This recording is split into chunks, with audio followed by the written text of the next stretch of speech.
Devil May Cry is not a hard concept to wrap your brains around. You have several main things that are happening within that universe. You have brotherly rivalry, you have the fate of the world hanging by a thread every single fucking time, and you have cool one-liners, cool jokes, and awesome movements and awesome action scenes. That's pretty much it on the surface, and when you dive a little bit deeper, you discover a lot of other things, but they're also easy to wrap your head around it. And that begs the question, how did Netflix fuck it up?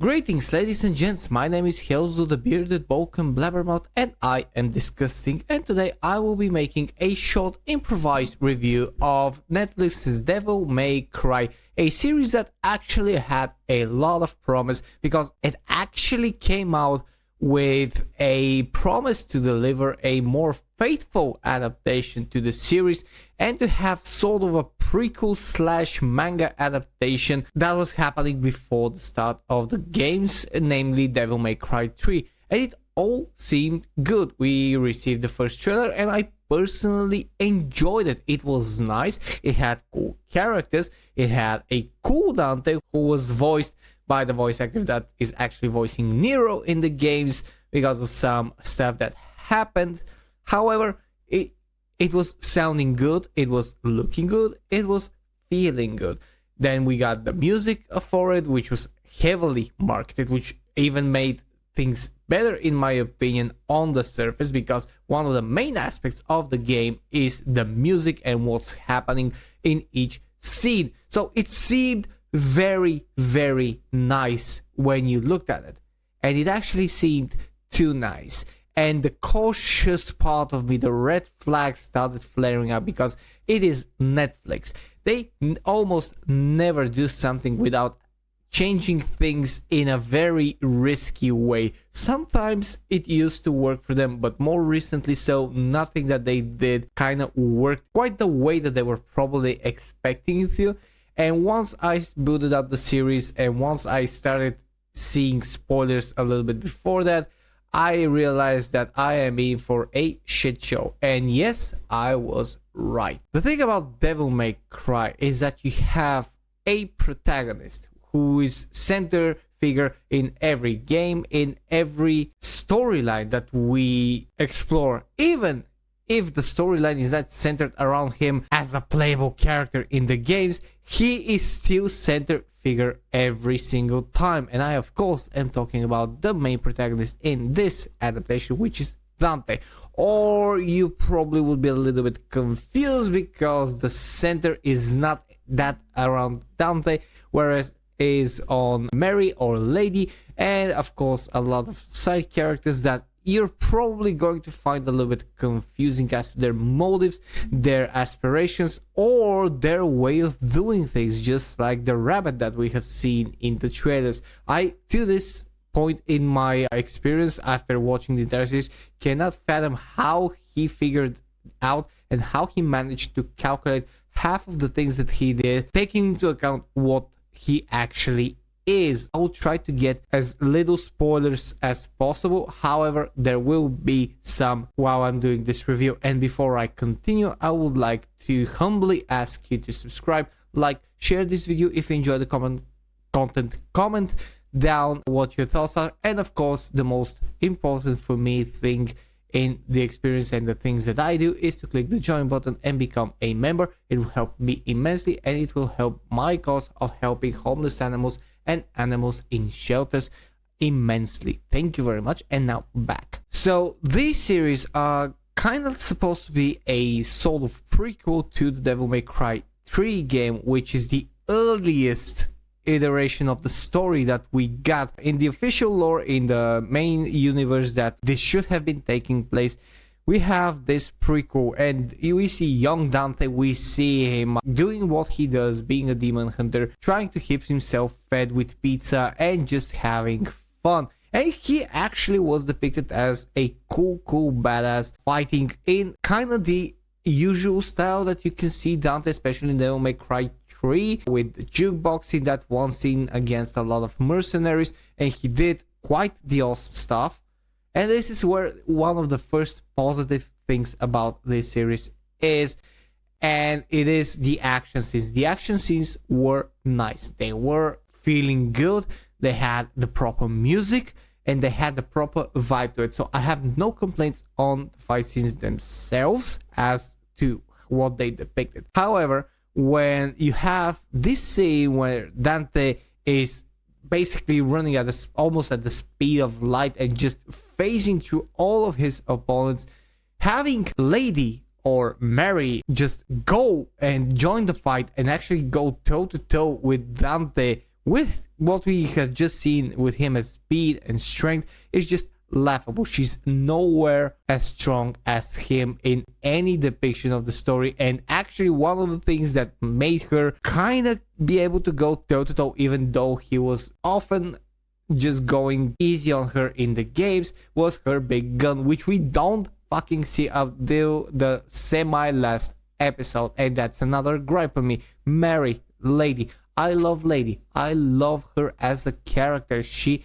is amazing in the game. She's an amazing female character that actually had the potential to have her own backstory of a game, in my opinion, very early when these games were being developed. However, here she's just this boss lady, almost indestructible, never wrong, or where she's wrong, she still plays it smarter and more righteous than everyone else, and she can basically go toe to toe with some of the most powerful demons out there without any or little to no trouble. She actually does better than Dante in most cases when going toe to toe against high class demons, which is laughable in every scenario. Also, she's part of that dark com, or this government organization that I'm not a lore expert on Devil May Cry, but I'm pretty sure that never happened before, because we see her in Devil May Cry 3 as just this lone girl that wants to basically kill her own father,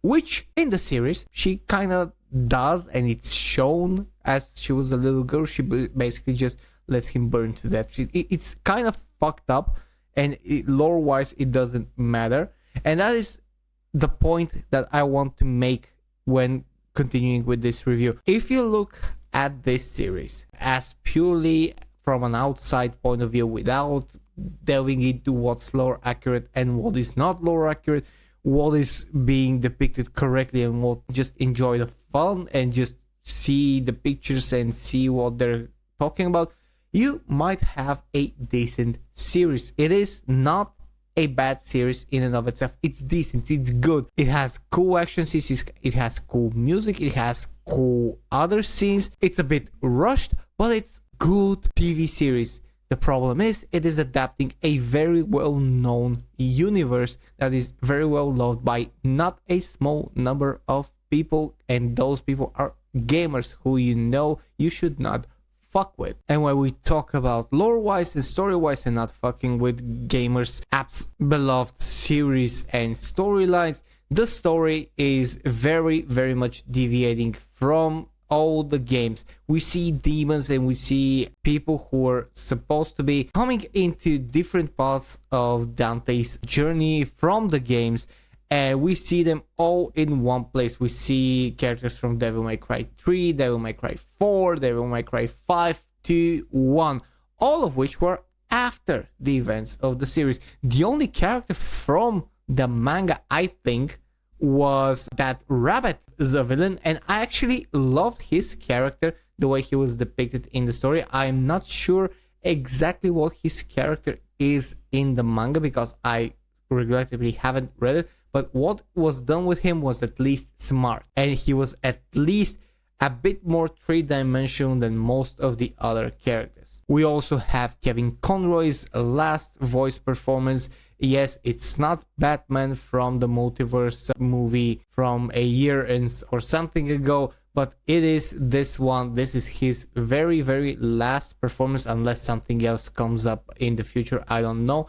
and he voices the Vice President of the United States of America. And I gotta say, I did enjoy hearing him. He did a good job voice acting. However, his character as a whole is an absolute dumbass. And this is where we get to the whole premise of the show, which, in my opinion, is the absolute worst thing about the whole thing. The whole show is about America going to war with hell and purging the demonic forces that are threatening it. And you get all of these images of immigrant demons into our world. You have the image at the end of the series where they're bombing the demon world, they're invading hell, and just seeing how the innocent demons and the demon families and the demon children are dressed up as a specific group of people that occupies a specific Middle Eastern region of our own planet in the real world. You can just see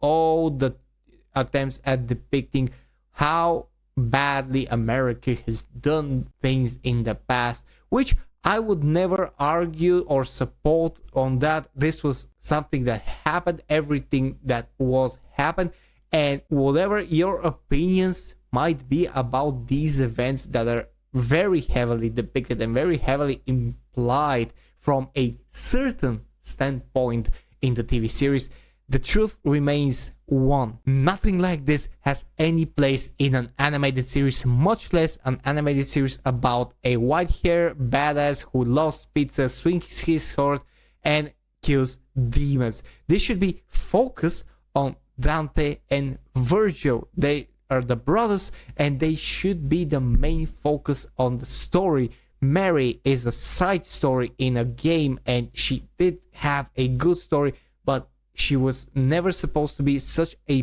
pivotal character, such an important character, and she wasn't even supposed to be there and know Dante that early. And trust me when I say this is the least of the fucked up lore things that happen.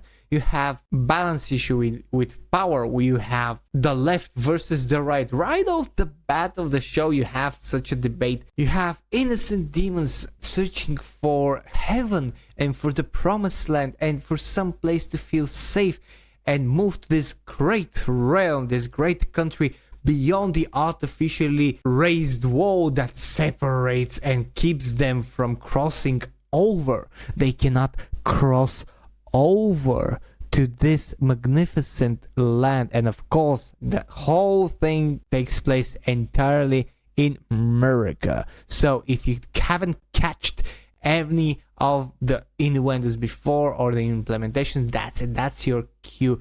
It's so heavy there, the political madness is so heavy in this show that it's worse than what it was in Ninja Theory's Devil May Cry DMC. And I want to finalize something. I am actually going to defend Ninja Theory's DMC because, yeah, they fucked with the lore in so many ways that it became unrecognizable. They made fun of the original DMC series. However, they had the balls to do it thoroughly, deeply, and balls to the fucking cheeks. They did it without any mercy. Yeah, they got flamed for it, but they had the metaphorical balls to do that. Whereas the Netflix series has the goal, the audacity to try and slide itself in very easily and just not get noticed, but still try to get all that it can from the situation and give you a little bit something of return so you don't feel that pain, but take away as much as it can from you and change it and just twist it around to its own agendas. And yes, those were a lot of sexual innuendos in those explanations, and you just have to deal with it. In the end, the Devil May Cry Netflix series is a absolute jumbled mess. It is a doozy, as I said in my community post from yesterday, and I don't really know what to make of it. I know that there's gonna be a second season because we did end on a cliffhanger, and I'm sure that Netflix has financed or was financed with at least 2 more seasons. So we are not done by a long shot with this series. I don't see it getting better. It has quite the mixed reviews and the usual separation from critics and fans. If you don't believe me, just go and see Rotten Tomatoes. It doesn't take a lot of scrolling to get to what I'm saying. Anyways, that is what I think about Devil May Cry, the Netflix series. Tell me what you think down in the comments below. If you enjoyed it, I would love to hear what you have to say. Again, if you like it, that is absolutely within your rights. I also had several moments that I did enjoy. There were cool stuff in it. I just can't get over the attempt at lore desecration that is slowly happening with the series as of first season. But this is all I have for today. Thank you very much for watching this improvised review. I am trying to return to reviewing stuff and doing longer videos and doing more edited videos. I sadly cannot do that at the moment, but I did want to put out this review for you to let you hear my thoughts and to possibly gather yours as well. So if you did enjoy this, if you did enjoy hearing me babble about Devil May Cry, the Netflix series, press the likes and subscribe buttons, press the join button if you want to support me directly as a DiscussThing Guild member. We also help animals in shelters and homeless animals as well here and on the Patreon page, which is in the description below. And as always, I would love to see you on my Discord page, and I would love to hear your opinions here or there as well. Thank you very much for watching. My name is Hel, so this was DiscussThing, and I will see you guys in the next one. Cheers and stay fresh.